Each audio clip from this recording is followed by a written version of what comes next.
Greetings. Today we're going to discuss a little bit about civil rights, civil liberties, the Bill of Rights, and the importance of reviewing Supreme Court cases and reading the decisions, although they can be somewhat tedious and time consuming, the importance that they give us in understanding how American government evolves through a series of Supreme Court cases, through the judicial process, through the idea of judicial review, and determining what's constitutional and what's not. And it's through the efforts of the Supreme Court predominantly that the Bill of Rights has been nationalized or incorporated to include state actions. And that's an important element of how we've become the way we've become. So first, a bit of background. As you know, the Bill of Rights was not mentioned much, if at all, during the Constitutional Convention. They were more concerned about creating the new structure and form of government.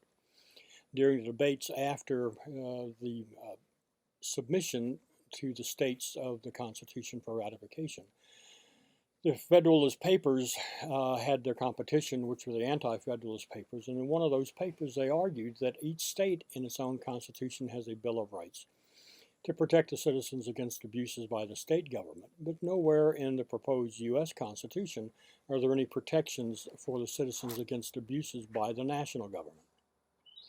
So the amendments were added, the first 10 were adopted along with the Constitution, and they became known as the Bill of Rights. They predominantly address issues and concerns that the colonists had, again, their treatment by the King of England, such as bordering of military, right to bear arms, freedom of speech, freedom of association. All of those issues that we know from our prior studies of the Bill of Rights become important parts of who and what we are. And it's important to understand that. The process of judicial review was nowhere mentioned within the Constitution. And it wasn't until Marbury versus Madison that the Supreme Court ruled that the Supreme Court alone has the ability to determine what laws are constitutional, because remember, in the Constitution it suggests that this Constitution and all laws made in accordance with that Constitution are considered the law of the land.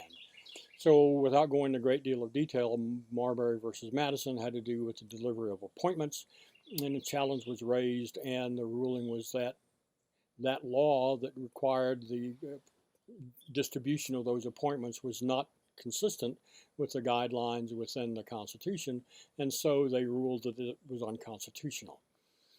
Two things that are important about this. First is it established the principle of judicial review. That is, the Supreme Court is a final arbiter of what is constitutional and what's not.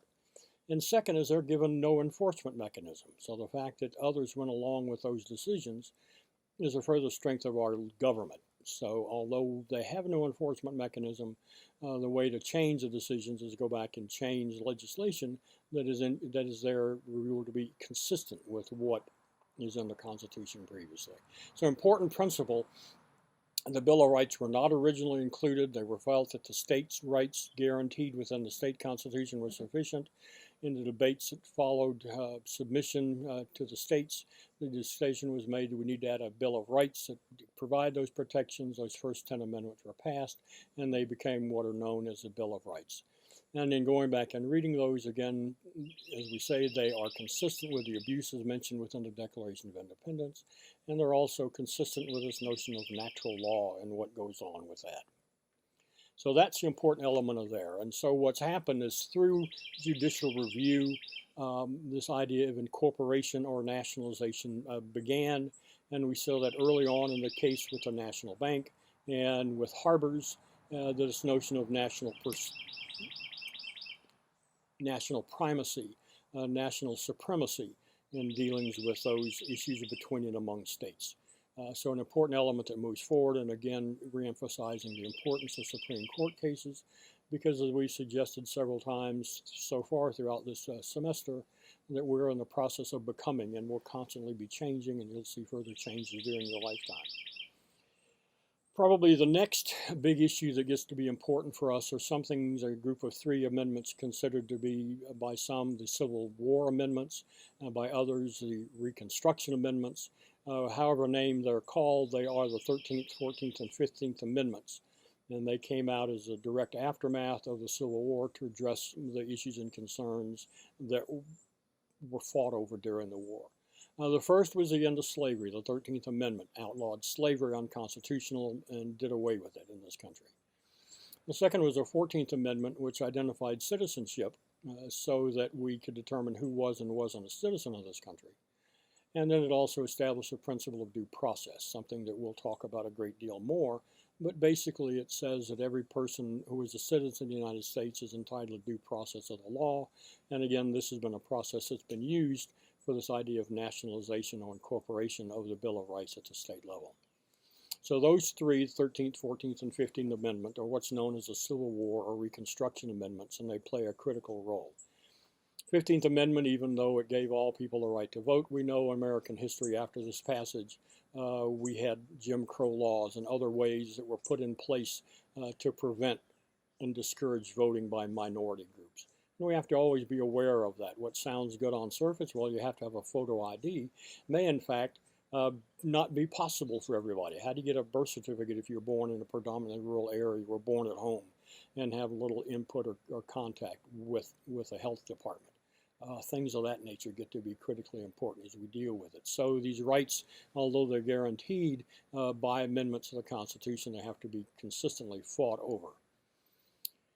In going through the cases that are in your text and in the additional resources I provided on Wolf Den is an important case of Gideon versus Wainwright. And it has to deal with the right to an attorney to be present. And as you go back and read, several things come out. Gideon was not necessarily a good fellow. He didn't have a good history, a good background, and tried to act as his own defense attorney during the trial and was found guilty. And on appeal, his argument was that he didn't have access to an attorney, therefore he couldn't adequately represent himself. As it wound its way through the court, it ended up at the Supreme Court. The Supreme Court, again, by reading the final decision, suggested that the police have a great deal of power and authority at their disposal, not the least of which is the power to intimidate, coerce, whatever words you want to use, the defendants to give up their rights against self-incrimination guaranteed by the Fifth Amendment.